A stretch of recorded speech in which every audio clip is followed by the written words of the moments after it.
नमस्कार मंडळी, सध्या शारदीय नवरात्र उत्सव सुरू आहे. या नवरात्रीमध्ये अष्टमी आणि नवमी तिथीला विशेष महत्त्व आहे. या दोन दिवशी बहुतेक भक्तगण कन्यापूजन आणि होम हवन करत असतात.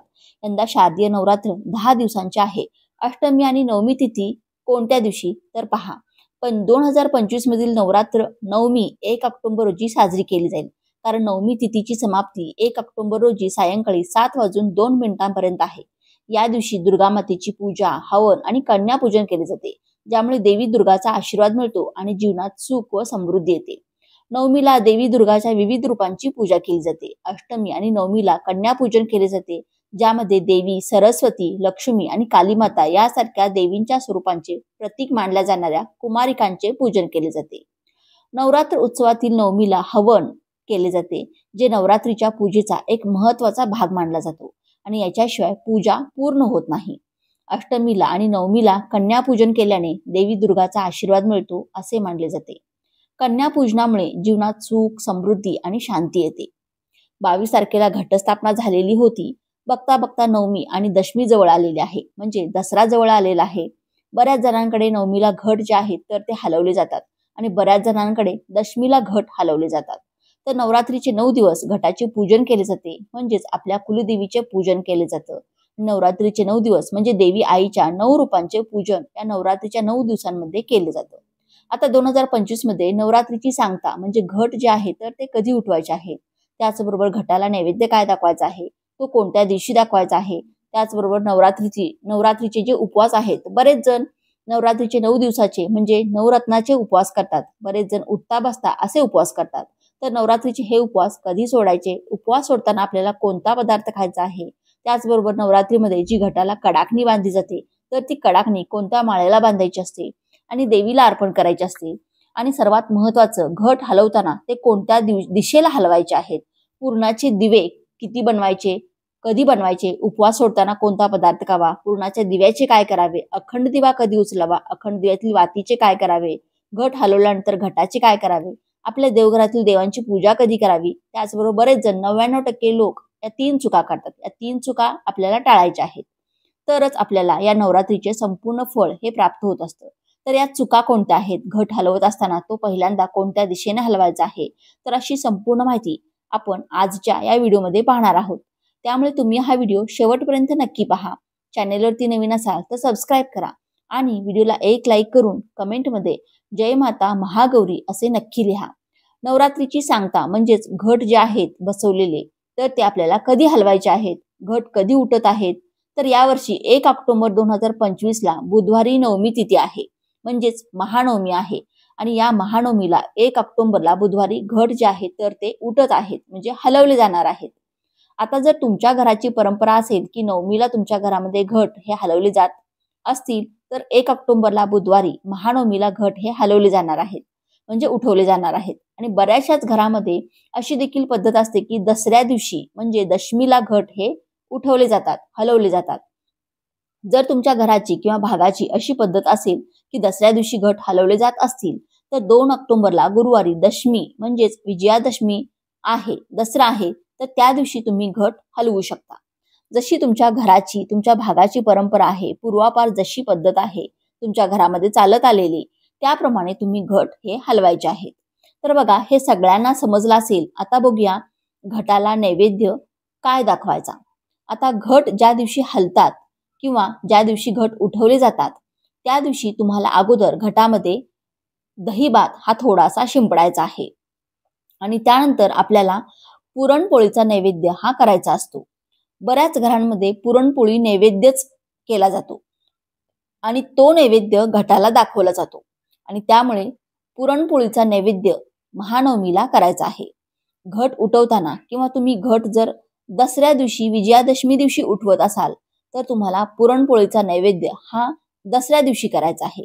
घट हलवायच्या आधी आपल्याला तो नैवेद्य घटाला दाखवायचा आहे आणि त्याचा नैवेद्य कुळाच्या प्रमाणेच बनवला जातो. घट हलवताना तुम्हाला 5 किंवा 7 लहान मुलांना किंवा आपल्या घरातील पुरुषांना तो घट हलवायला सांगायचा आहे. आता बाहेरील 5 किंवा 7 मुलांना तुम्ही बोलावला असाल, तर त्या मुलांना तुम्हाला कडाकणी हा प्रसाद म्हणून खायला द्यायचा आहे. त्याचबरोबर पुरणाचे दिवे देखील बनवले जातात आणि पुरणाच्या दिव्यांनी आरती केली जाते आणि त्यानंतर जो हा घट आहे तर तो हलवला जातो आणि घट हलवल्यानंतर तो उपवास जो आहे तो आपल्याला अष्टमीचा उपवास असू द्या किंवा नवमीचा, म्हणजे 9 दिवसाचे उपवास असतील तर ते सोडले जातात. आता आपण घट हलवताना जे पुरणाचे दिवे बनवले होते आरती करण्यासाठी, तर ते पुरणाचे दिवे घरातील सर्व सदस्यांनी प्रसाद म्हणून खायचे आहेत. आता त्या पुरणाच्या दिव्यांचा थोडासा भाग हा जळलेला असेल वातीने, तर तो थोडासा जळलेला भाग काढून टाकायचा आहे आणि बाकी सर्व पुरणाचे दिवे हे घरातील सर्व सदस्यांनीच खायचे आहे. त्याचबरोबर पुरणपोळीच्या स्वयंपाकाव्यतिरिक्त जर तुमच्याकडे तुमच्या कुळाचाराप्रमाणे, तुमच्या रूढी परंपरेप्रमाणे अजून कोणता पदार्थ बनवण्याची पद्धत असेल, तर तो पदार्थ तुमच्या कुळाचाराप्रमाणे तुम्ही घटासाठी बनवू शकता आणि तो तुम्ही दाखवू शकता. आणि त्याच्यानंतर तुमचे जे घट आहेत तर ते हलवू शकता. आता इथे पुरणाचे दिवे बनवण्याबाबत सुद्धा प्रश्न येतो की पुरणाचे दिवे किती बनवायचे. तर इथे सुद्धा तुमच्या कुळाचाराप्रमाणे तुमच्या घराण्यामध्ये जर पुरणाचे 11 दिवे बनवण्याची पद्धत असेल तर तुम्ही 11 बनवा, किंवा तुमच्याकडे 21 दिवे बनवण्याची पद्धत असेल तर तुम्ही 21 पुरणाचे दिवे बनवा आणि त्यांनी आरती करा आणि त्याच्यानंतर घट हलवा. समजा तुम्हाला काही कारणांमुळे पुरणपोळी करायला शक्य झालं नसेल तर तुम्ही कोणताही गोडाचा पदार्थ नैवेद्य म्हणून करू शकता. पण एकदा तरी घट उठवताना गोड पदार्थ हा करायचाच आहे. गोडाचाच नैवेद्य तुम्हाला घटाला दाखवायचा आहे. मग तुम्ही शिरा करा किंवा अन्य काही तुम्ही दुसरा गोड नैवेद्य हा करू शकता. अगदीच काही शक्य नाही तर तुम्ही दूध साखरेचा नैवेद्य तुम्हाला घटाला हा दाखवायचा आहे. घट हलवताना आपल्याला काय करायचं आहे, आपण ज्या 5 मुलांना किंवा आपल्या घरातील पुरुषांना घट हलवायला सांगितलेले आहे त्यांनी त्या घटाला हात लावताना किंवा घट हलवताना तळी ज्याप्रमाणे आपण उचलतो त्याप्रमाणे हा घट जो आहे तर तो 5 वेळा उचलून खाली ठेवायचा आहे. आणि त्यावेळी प्रत्येक वेळी आपल्याला आपल्या कुलदेवीचा आणि आपल्या कुलदैवताचा जय जयकार करायचा आहे. जसे की तुळजा भवानी माता की जय किंवा आई तुळजा भवानी मातेचा उदो उदो, ज्योतिबाच्या नावानं चांग भलं, सिद्धनाथाच्या नावानं चांग भलं असे म्हणत 5 वेळा खालीवर उचलून तो खाली ठेवायचा आहे. आणि तुमच्या कुलदेवीचं तुम्हाला नाव घेऊन अशा प्रकारे घट आहे तो तुम्हाला हलवायचा आहे आणि तो घट थोडासा उत्तर दिशेला थोडासा सरकवून ठेवायचा आहे. आता नवरात्रीचा उपवास कधी सोडायचा ते पाहूया. यंदा महाअष्टमी म्हणजेच शारदीय नवरात्रीची 8वी माळ जी आहे तर ती 30 सप्टेंबर रोजी मंगळवारी आलेली आहे. महानवमी म्हणजे शारदीय नवरात्रीची 9वी माळ आहे तर ती 1 ऑक्टोबर रोजी बुधवारी या दिवशी आलेली आहे. आणि महादशमी म्हणजे दसरा जो आहे तर तो 2 ऑक्टोबर रोजी गुरुवारी आलेला आहे. आता ज्यांनी उठता बसता नवरात्रीचा उपवास केला असेल तर त्यांनी हा उपवास महाअष्टमीला म्हणजेच अष्टमीला शारदीय नवरात्रीच्या 8व्या माळेला करायचा आहे. म्हणजे तो उपवास यंदा 30 सप्टेंबर मंगळवारी करून 1 तारखेला तुम्हाला बुधवारी तो सोडायचा आहे. आणि तुमच्याकडे महानवमीचा उपवास करण्याची पद्धत असेल म्हणजे 9व्या माळेला तर तो उपवास तुम्हाला 1 ऑक्टोबर रोजी धरायचा आहे आणि 2 ऑक्टोबर रोजी गुरुवारी म्हणजे दसऱ्या दिवशी तुम्हाला तो सोडायचा आहे. आता घट हलवल्यानंतर घट उठवल्यानंतर उपवास हा सोडावा. उपवास सोडताना आपल्याला जास्त मसालेदार, तेलकट, तुपट असे पदार्थ जास्त खाणे टाळायचे आहे. कारण आपला 9 दिवसांचा उपवास असल्याने असे मसालेदार पदार्थ आपण जर उपवास सोडताना खाल्ले तर आपल्या शरीराला त्याचा त्रास होऊ शकतो. म्हणून उपवास सोडताना सात्विक अन्न पदार्थच आपल्याला खायचे आहेत. जर तुम्ही पुरणपोळी घटाला नैवेद्य म्हणून दाखवले असेल तर तीच पुरणपोळी तुम्ही उपवास सोडण्यासाठी घ्यायची आहे. किंवा जो गोड पदार्थ तुम्ही घटाला दाखवलेला आहे, घटाला नैवेद्य म्हणून दाखवलेला आहे, तर तो पदार्थ आधी तुम्हाला सेवन करायचा आहे आणि नवरात्रीचा उपवास तुम्हाला सोडायचा आहे. उपवास सोडताना तुम्ही भाजी, पोळी, आमटी यासारखे पदार्थ बनवू शकता. शक्यतो कांदा, लसूण यांचा वापर आपण स्वयंपाकामध्ये टाळायचा आहे आणि असाच सात्विक स्वयंपाक बनवून आपल्याला उपवास हा सोडायचा आहे. त्याचबरोबर उपवास सोडताना आपल्याला यामध्ये मसूर डाळ किंवा वांगे या पदार्थांचा वापर करायचा नाही. त्याचबरोबर लिंबू चिरणे किंवा लिंबू पिणे तर हे देखील आपल्याला या दिवशी टाळायचं आहे. तर या गोष्टी आपल्याला उपवास सोडताना लक्षात ठेवून याचे पालन करायचे आहे. आता कडाकणी कधी करायची आणि घटाला ती कधी बांधायची, तर कडाकणी म्हणजे काय तर एक गोड पदार्थ असतो, त्या गोड पुऱ्या असतात. अशा गोड पुऱ्या बनवल्या जातात. बऱ्याचशाच घरांमध्ये मैदा आणि साखर वापरून या पुऱ्या बनवल्या जातात. तर काही घरांमध्ये गूळ आणि हरभरा डाळीचे पीठ आणि गव्हाचे पीठ वापरून अशा कडाकण्या बनवल्या जातात. त्याचबरोबर देवीला या कडाकणीच्या पिठाच्या 5 सौभाग्य अलंकार देखील बनवले जातात. जसे की जोडवी, वेणी, फणी, पान, सुपारी आणि आपल्या हाताच्या ठशाच्या आकाराचे कडाकणे असे विविध सौभाग्य अलंकार बनवले जातात आणि ते देवीला अर्पण केले जातात. त्याचबरोबर कडाकणी असते तर ते गोड अशी पुरी देखील असते, त्याची माळ देवीला अर्पण केली जाते आणि तो नैवेद्य दाखवला जातो. तर हा कडाकणीचा नैवेद्य बऱ्याच ठिकाणी 5व्या माळेला दाखवला जातो, काही ठिकाणी सप्तमीला म्हणजे 7व्या माळेला दाखवला जातो, तर काही ठिकाणी अष्टमीला, काही ठिकाणी नवमीला कडाकणीचा नैवेद्य हा देवीला दाखवला जातो. प्रत्येक भागानुसार पद्धत ही थोडी थोडी बदलत असते. त्यामुळे जशी तुमच्या घराची पद्धत आहे त्याप्रमाणे आपल्याला कडाकण्या बनवायच्या आहेत आणि त्याच माळेला त्या घटाला अर्पण करायचे आहेत. आता काही जणांचे कुलदैवत, कुलदेवी हे त्यांच्या गावापासून जवळ अंतरावर असते, तर ते कुलदेवीच्या मुख्य ठिकाणी जाऊन कडाकणी देवीला अर्पण करतात. बघा, ज्या पद्धतीने तुमच्या घराची पद्धत आहे तसेच कडाकणी बांधायची आहे आणि त्याच माळेला तुम्हाला ती घटाला बांधायची आहे किंवा देवीला ती अर्पण करायची आहे. आता पाहू देव हे कधी हलवायचे किंवा उठवायचे असतात.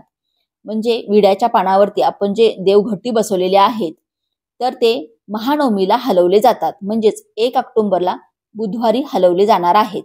तर आपल्याला महानवमीला देव हे न हलवता दसऱ्या दिवशी, विजयादशमी दिवशी देवांची पूजा करायची आहे.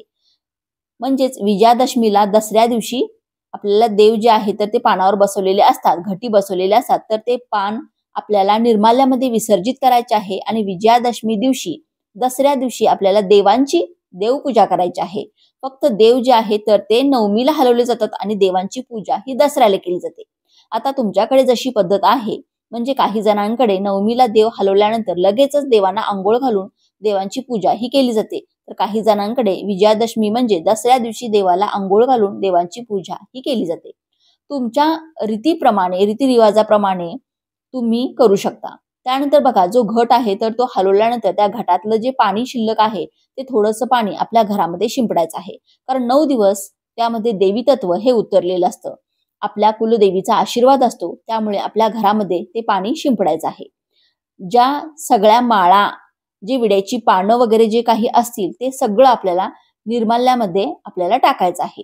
आता जो अखंड दिवा आहे तर तो कधी उचलायचा? बघा, जरी तुम्ही घट हलवले असतील तरी देखील तो अखंड दिवा आहे तर तो हाताने विझवायचा नाही किंवा फुंकर मारून विझवायचा नाही. त्याचा तो स्वतःहून शांत झाला पाहिजे, विझला पाहिजे. त्यामुळे स्वतः आपल्याला ही चूक करायची नाही. आता घट उठलेले आहेत, हलवलेले आहेत, अखंड दिवा तुम्ही थोडासा उचलून बाजूला ठेवू शकता, जर तुम्हाला देवपूजा वगैरे तिथे करायची असेल तर. पण तो स्वतः आपल्याला विझवायचा नाही आणि तो जेव्हा स्वतः होऊन शांत होईल, विझेल, तेव्हा तो आपल्याला स्वच्छ दिवा घासून पुसून ठेवून द्यायचा आहे. आधीच तुम्ही थोडं तेल कमी टाकायला सुरुवात करा, म्हणजे दुसऱ्या दिवशीपर्यंत तेल पुरेल या पद्धतीने, म्हणजे दिवा लवकर शांत होईल. आता अखंड दिव्यामध्ये आपण जी वात वापरली होती तर ती वात निर्माल्यामध्ये टाकून न देता तुम्हाला ती वात दसऱ्याच्या दिवशी कापूर सोबत जाळायची आहे, कारण 9 दिवस आपण त्या दिव्यावरती सेवा केलेली होती तर ती सर्व आपल्या दिव्यामध्ये उतरलेली होती. त्यामुळे अखंड दिव्यातील वात ही आपल्याला दसऱ्याच्या दिवशी कापूर सोबत आपल्या घरामध्ये जाळायची आहे. त्याचबरोबर अखंड दिव्याच्या खाली जे आपण तांदूळ ठेवलेले होते तर ते सुद्धा आपल्याला कापूर सोबत दसऱ्याच्या दिवशी आपल्या घरामध्ये जाळायचे आहेत. तर हे एक काम महत्वाचं तुम्हाला आवर्जून करायचं आहे. बरेच जण अखंड दिव्यातील वात निर्माल्यामध्ये टाकून देतात, तर ही चूक अजिबात तुम्ही करू नका. घट हलवल्यानंतर म्हणजे घट उठवल्यानंतर घटातील पाण्यासोबत त्याच्यामध्ये 1 रुपयाचं नाणं घटामध्ये टाकलेलं असतं, तर ते तुम्ही तुमच्या तिजोरीमध्ये ठेवू शकता किंवा तुम्ही तुमच्या पर्समध्ये ठेवू शकता. त्यासोबतच आपण एक कवडी सुद्धा घटामध्ये टाकलेली असते, तर ती कवडी सुद्धा तुम्ही तुमच्या पर्समध्ये किंवा तिजोरीमध्ये ठेवू शकता.